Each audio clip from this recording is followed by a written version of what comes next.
Yo, today we're gonna look at how to respond to the Traxler counterattack. The video you've been all waiting for. Hopefully. Maybe not.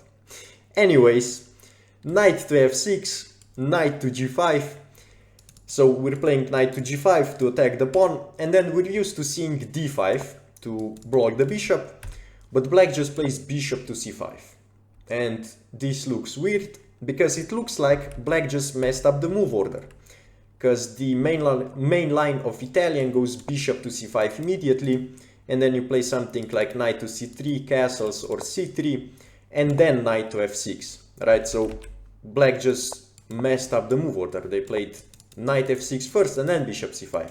But no, this is actually the Traxler counterattack. So it counterattacks against this threat. Now what's the idea? Well, if you take on f7 to fork the queen and the rook, black sacrifices the bishop on f2. If you take knight takes e4, and in this position you have to know like, I don't know, 15 moves of theory to survive. So you're not even better. And black can in many lines just force a draw. So for example, in this position, the only playable moves are king e3 or king g1. Let's say king e3, I mean queen h4, you have to know g3 only move, and so on. Like the line just goes on a bunch of theory. What I'm gonna show you is king to g1, because this line is gonna be useful for later in the video. In this position, again, queen to h4, mate in 1, you have to play g3, knight takes, you can grab the rook, but then black can play, I mean, black has many moves. One is knight to d4, and this basically forces a draw, because you have to take on g3, this is the only move, and if you take, black has queen takes g3, king f1, queen f4, and so on. It's a perpetual check. If you don't know what this means, basically black can just keep giving checks forever. And remember this position, okay? So queen to f4, check. Now let's go back. This move, so knight takes f7, is actually playable. I used to play this. If you, against the bishop sacrifice, if you do not take the bishop, but you just play king to f1. I'm not recommending you to play this, because again, you have to know a bunch of theory. For example, and it's just such a random move theory. Okay, let me show you. Queen e7, so they just get out of the attack. You can grab the rook, d4, you take the pawn, knight jumps to the center, and now you can see all of the black pieces are gonna come alive. Also the queen, and so on. And the only move that keeps a slight advantage for white, or maybe it's just equal, the only move is d6, just a random pawn push. And the idea is you just open up the bishop, and I don't know. Yeah, so this is what I'm talking about. You just have to know these random moves. And black has obviously many lines, so against all of them you have to know ridiculous moves. So this is why I do not recommend you to play knight takes f7. You can play the best move, bishop takes f7. The idea is you take the pawn with check, so black has to move the king. If they go here, this just doesn't make sense because they block the rook. So they're most likely gonna go king e7. And now you drop the bishop back to b3, to d5, or even c4 is playable. Let's say bishop b3, the idea is you're gonna deliver a fork. Now, what is the problem with this move? Well, there is no problem, it's the best move. But again, you have to learn theory. Because black just has such simple plans and such clear plans. So rook f8, d6, then they're gonna play h6, kick out your knight, pin the knight, knight d4 is gonna come, so applying pressure on the pinned knight. So black just has a massive initiative for the pawn. And this king in the center is actually no issue. It's actually even gonna help because the rook, the other rook can jump in, so black can later double the rooks. And if you want to learn how to play this move, bishop takes f7, you should watch someone else. I'm not gonna show you the theory in this line. What I'm gonna do is I'm gonna recommend you a third move actually. So in this position, there is a third move that's actually not popular at all. Basically, nobody plays it. It's really rare. Just to show you some statistics, so I'm looking at the plus 2000 Lichess player database, or let's say that would be 1800 and above players on chess.com. 52% of players play bishop takes f7, 35% play knight takes pawn, and then 8% of players castle in this position. Now the move I'm about to show you is played only 2% of times, and it actually has the highest win percentage for white. And the move is d4. And this just looks weird, like what bishop takes. And actually I was made aware of this move by Daniel Roditsky. I watched a video of him showing this move. And now I'm playing this move for about a year, and I just get a lot of wins because black just doesn't know how to respond to d4. I'm gonna link his video below. So he's a grandmaster, so if you want a really deep analysis in the computer lines, you can watch his video. I'm obviously also gonna show you some computer lines, but also moves that are played as I said, so 1800 rated players and above. So the moves that, let's say, amateurs, or I don't know, they're considered intermediate. I don't know what 1800 players are considered. But yeah, watch his video if you want to, if you're gonna play against a grandmaster, okay? Anyways, d4, what's the idea? Well, bishop takes is actually the worst move black can do. And it is played in 65% of games. So 65% of times, so let's say out of 3 games, 2 games go bishop takes. So this is the worst move. And why is that? Well, because the point is now the bishop is opened, so the Traxler counterattack just doesn't work. Now let me show you why. Knight takes, bishop sacrifice, now you can take, knight takes e4, king g1, now do you remember the king g1 previously? Queen to h4, threatening mate, you play g3, knight takes, you grab the rook, knight d4 to force a draw, you take the knight, queen takes, king f1, oh, no more check. And this position is completely winning for white. So this is the reason why d4, to open up this bishop and cover the f4 square. This is the reason. Now let's go back and just look at some more lines. So if bishop takes, obviously knight takes the best move. Bishop takes, you take. And then, yeah, knight takes is played almost always. There is also this move, but again, just grab the rook. Wait, let me actually see if, yeah, you grab the rook and then this move you block with the bishop probably. Or just move back, but bishop block is fine. I just had to make sure. I've never faced this move, because usually players think that they are still in the Traxler counterattack. So they think d4 is just a pawn sack for no reason, right? So they're gonna play knight takes, king to g1, and then here actually queen to e7 is a tricky move.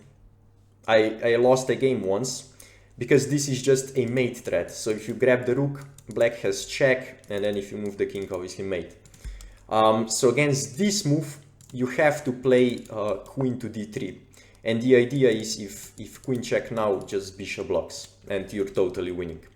because also now the knight is hanging, the rook is hanging, so yeah. There is also queen to f6, so threatening this mate.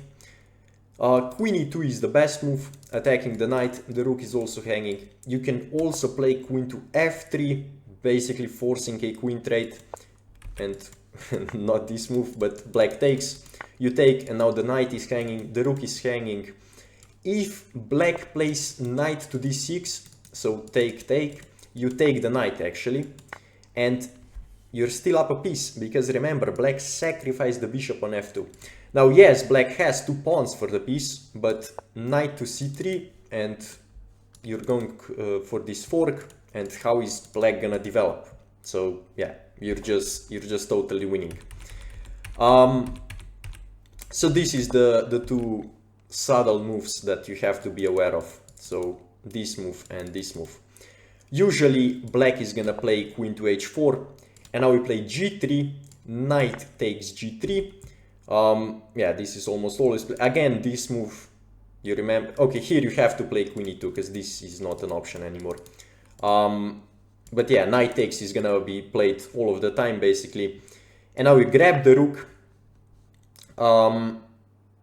And actually almost nobody grabs the bishop here. I haven't ever faced this move. Yeah, because I guess just this move. Let me check. I've never actually faced this line, so I'm seeing these moves for the first time. Yeah, and then just queen to h4. I mean queen to h5 check. And if this move, you can sack the knight and just crash through. But what is gonna happen is black is always gonna grab this rook with the knight. And now remember this move. Queen to d5, okay? Queen to d5, the idea is mate in 2. And black just doesn't have anything here. It looks scary, because queen can give some checks, but they don't have anything. Let's say queen e1 check. Only move king g2. Queen f2 check. Looks scary, you just grab the knight. This check is covered. So if black goes back, now you go king g2, and now there is no more checks, because this is not a move anymore, because the knight isn't here anymore. And actually the best move in this position is this one, just hanging the queen, because it's just a forced mate basically. So yeah, don't be afraid of any checks. The only try that black has in this position is this one. I mean, it's obviously you're still totally winning. This move to basically force the queens off, but do not take, just grab the knight. Because now black has to take, because this is still a mate threat. And if black takes, now just take back, and yeah, you're just totally winning. Let's say knight to b4, they're attacking this pawn and also attacking the bishop. What you can do here, this is a funny idea, bishop f7 check. And actually black cannot even take your knight, because let's say king f1, king f8, black cannot go to this square. And it's also, it takes time for black to actually attack this bishop. And by the time this happens, so let's say knight here, knight goes back, bishop out, knight here, you already have the rook on f1 to support the bishop. So yeah, this is a funny move, and black is just completely lost. Black is down 2 pieces actually, and I guess they have 3 pawns, so let's say black is down a clean piece. Okay, so yeah. The only other move I'm gonna mention is this one. Do not trade queens, okay? It is winning, but do not trade queens. Just go here. And then this move, and yeah. It's actually, I think, forced mate in 10 moves or something. So just do not trade the queens, no need for that.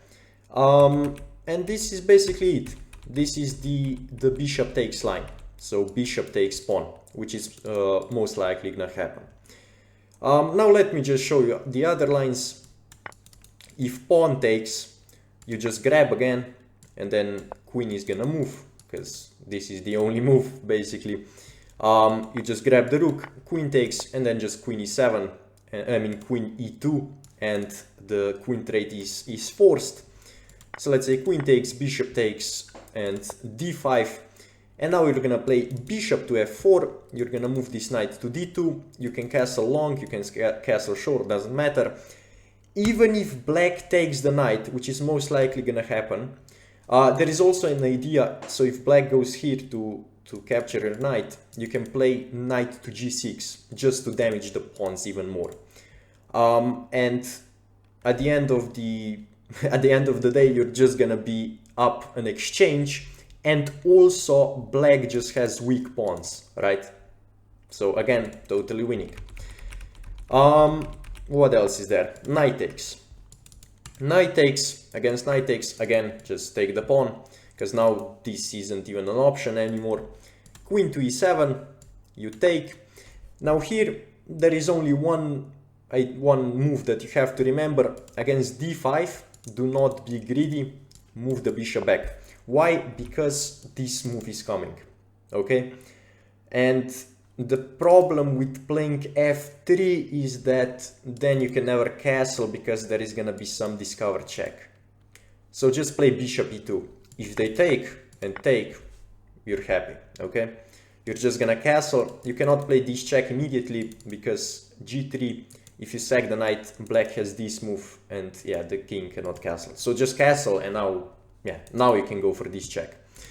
And again, you're totally winning. In this position, you're actually still, the knight isn't captured, so you're basically up a full rook. Okay, now let's actually show the best move, which is d5. They have to strike back at the center. And 18% of games go d5. So d5, you take with the bishop, remember. The idea, well, again, you have this threat. So it's funny actually, because if they take with the bishop, it's totally losing, but if you take it with the bishop, this is the best move, right?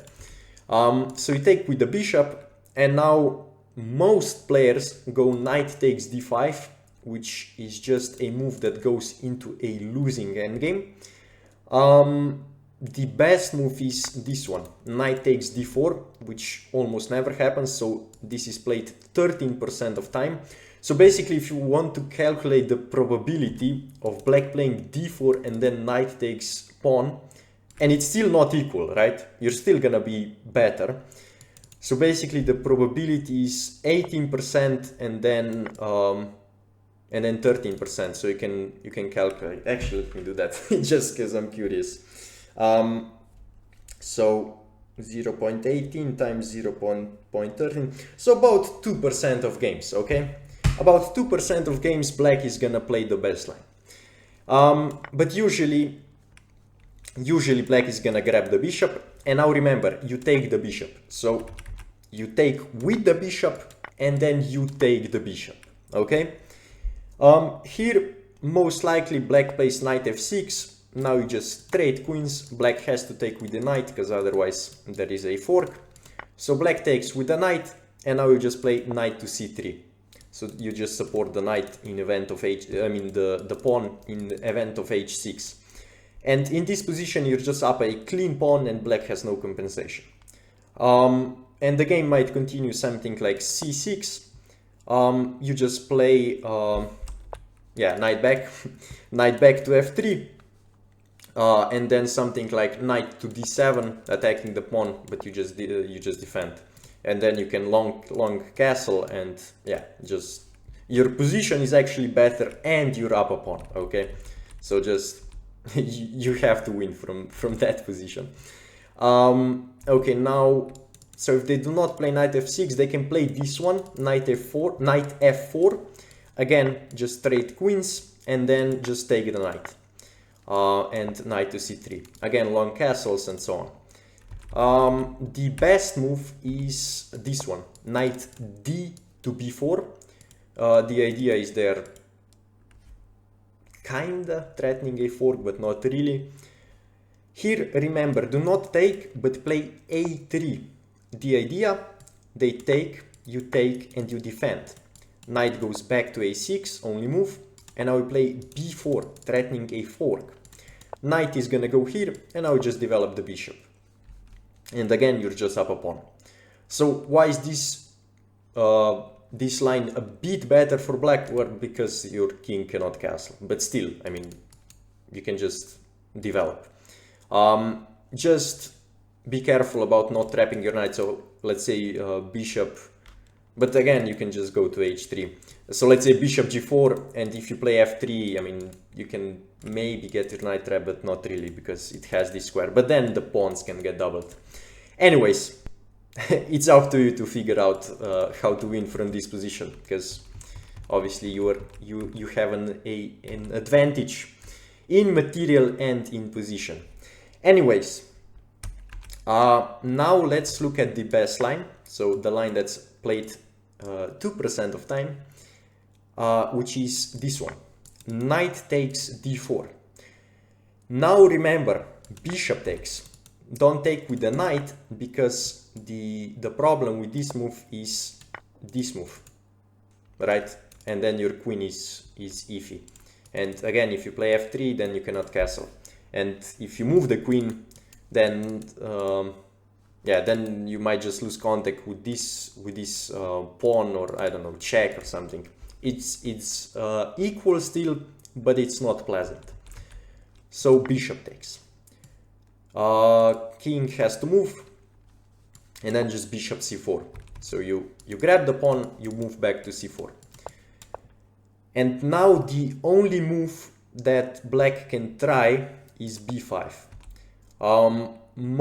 Actually, there is almost no games. There is also some players played rook to f8, but now you just kick out the knight with c3. The knight moves to e6, and now you can just trade the queens. Knight takes, and then you can just castle, and you're up a pawn. So that's why black has to play b5, and then you just slide the bishop back to d3. So you just defend the pawn. And now h6 has been played, and rook f8. But yeah, if you get this position, I mean, you're lucky. It's basically like the chance of getting this position against an, let's say, 1800 or 2000 player is basically like winning at the lottery, okay? So h6, you just drop back, and then if bishop g4, pinning the knight, just reinforce the knight. Okay, and then something like rook f8, you just castle, and you're gonna kick out the knight and so on.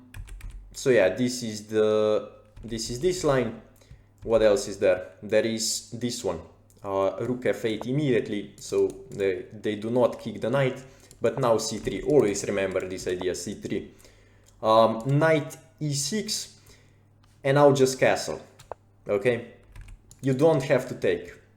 And castle c is the best move. Because if you take, then you develop black's pieces. If you castle and black takes, they develop your piece, right? So that's why do not take. They're most likely gonna take, bishop takes, and then h6, you take the knight, rook takes, and then queen to e2. The reason you do not grab the pawn is because queen takes, rook takes, and then this pawn is hanging, right?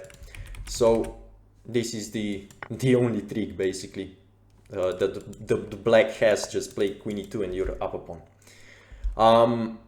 And your king is castled and so on. So yeah, this is how to counterattack the Traxler counterattack. Now let me just go over the most important lines again. So Italian opening. If you see this move instead of d4 or this one, actually, I covered this one already, but this one is also such a rare move, and it's losing for black. So if you see bishop c5, you strike at the bishop, most likely they're gonna take, and now you just take, bishop takes, you take, knight takes, king to g1, queen h4. Remember just these subtleties. If they go here, you go queen d3, and this move you have this one, or queen f3. Queen to h4, most popular, g3, knight takes, you grab this rook, knight is gonna take the rook on h1, and now queen to d5. This is the key move. Threatening mate, and yeah, you already know, checks don't do anything. If this move, just take the horse. Okay, now let's go back. If they play the best line, you take with the bishop. If knight takes, you grab the bishop. And then you already know, you trade the queens unless this move, and then you play a3.